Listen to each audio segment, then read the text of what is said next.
श्री स्वामी समर्थ सर्वांना. तर कशा आहात तुम्ही? तर पुन्हा एकदा माझ्या या चॅनलमध्ये तुम्हा सर्वांचं मनापासून स्वागत आहे.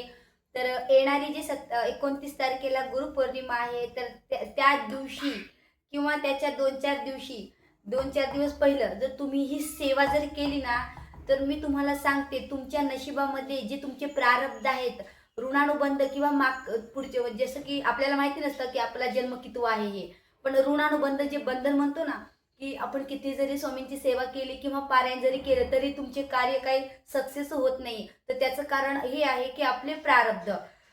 असं नाही का तुम्ही जर समजा महाराजांची सेवा करताय आणि तुमचे काही मागचे प्रारब्ध वाईट असतील किंवा खराब असतील, तर तुमचे ह्या पारायणाने ते नष्ट होणारच आहे, ठीक आहे.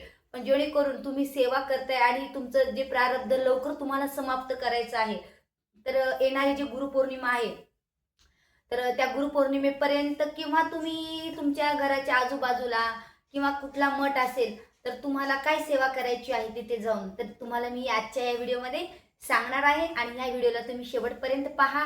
आणि खरंच तुम्ही स्वामी भक्त असाल ना, तर व्हिडिओला स्किप नका करू.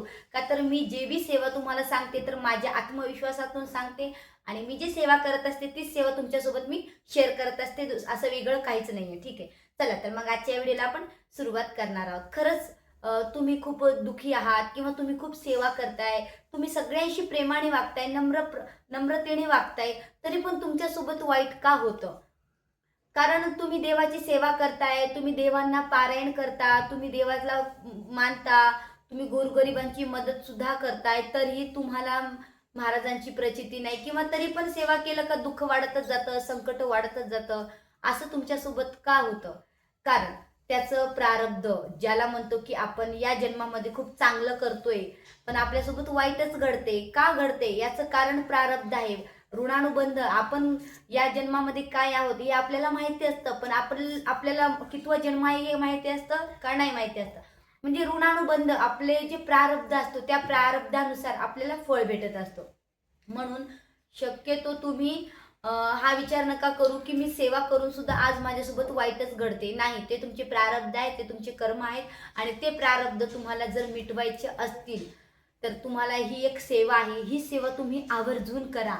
आणि ही सेवा एवढी प्रभावी आहे जेणेकरून तुम्हाला पण वाटेल का बाबा ही एक खरी सेवा आहे. खरी सेवा पारायण करणे किंवा नामस्मरण करणे किंवा जाप करणे किंवा मंदिरामध्ये जाऊन स्वामींची आरती करणे हे नाही. तर खरी सेवा काय आहे, तर आजच्या व्हिडिओच्या माध्यमातून तुम्हाला सांगणार आहे.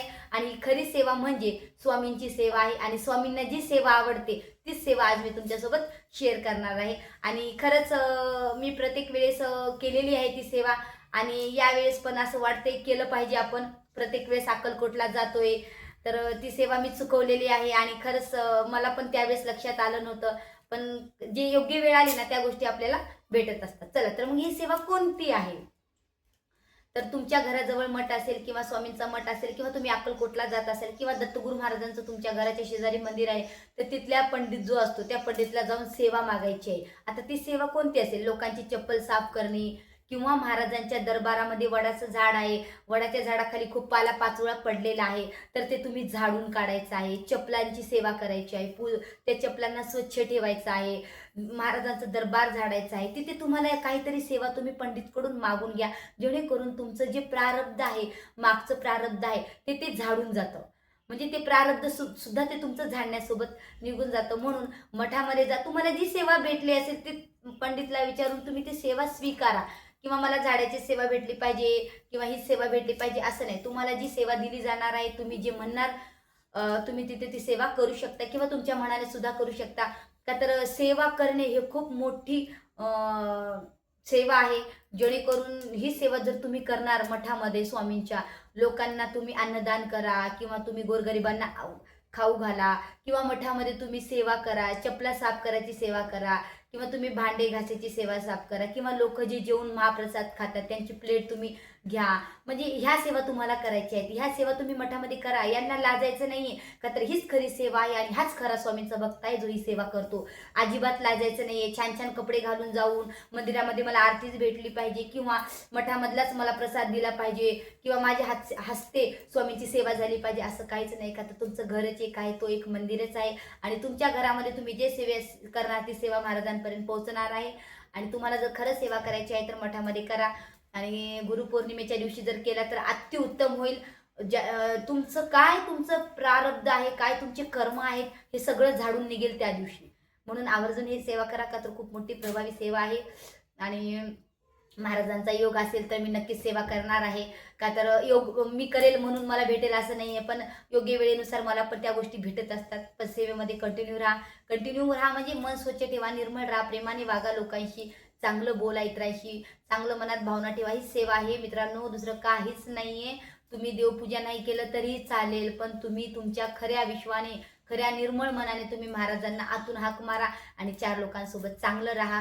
हीच तुम्हाला विनंती आहे. आणि स्वामी पण हेच म्हणतात की तुम्ही एकमेकांसोबत प्रेमाने आदरपणाने राहा, गोरगरिबांना ओळखा, भुकेल्याला अन्न द्या, प्यासलेला पाणी द्या.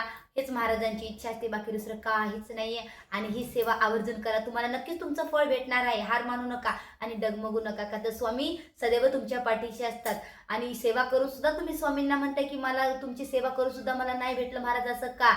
महाराज तुमचं परीक्षा घेतात, तुमचं योग्य वेळेनुसार त्या गोष्टी तुम्हाला भेटत असतात. म्हणून तुम्ही स्वामींची सेवा करा, सेवेकरी व्हा आणि इतर लोकांचा सुद्धा चांगला विचार करा. ठीक आहे, चला तर मग ही सेवा होती मंदिरामधली, तुमच्या मनातली. ही सेवा आवर्जून करा, नक्कीच तुम्ही त्याच्यातून प्रायश्चित होणार. तुमचे जे काही भोग आहेत, लागलेले दोष आहेत, ते सगळं नष्ट होणार. महाराजाच्या सानिध्यात राहा. ही सेवा तुमच्यापर्यंत मला पोहोचायची होती. श्री स्वामी समर्थ, जय जय स्वामी समर्थ. आणि हा व्हिडिओ आवडला असेल तर नक्कीच आपल्या चॅनलला सबस्क्राईब करायचा आहे. आणि मी शॉर्टकटमध्ये सांगत असते, जास्त लांब लचक नाही सांगत, कोणते नियम नाही सांगत. महाराजांना कुठल्याही प्रकारचे नियम नव्हते. ठीक आहे, तर ह्याच सेवेतून तुम्हाला भेटणार आहे. चला तर मग हा व्हिडिओ कसा वाटला नक्कीच मला शेअर करून सांगायचा आहे. श्री स्वामी समर्थ, जय जय स्वामी समर्थ.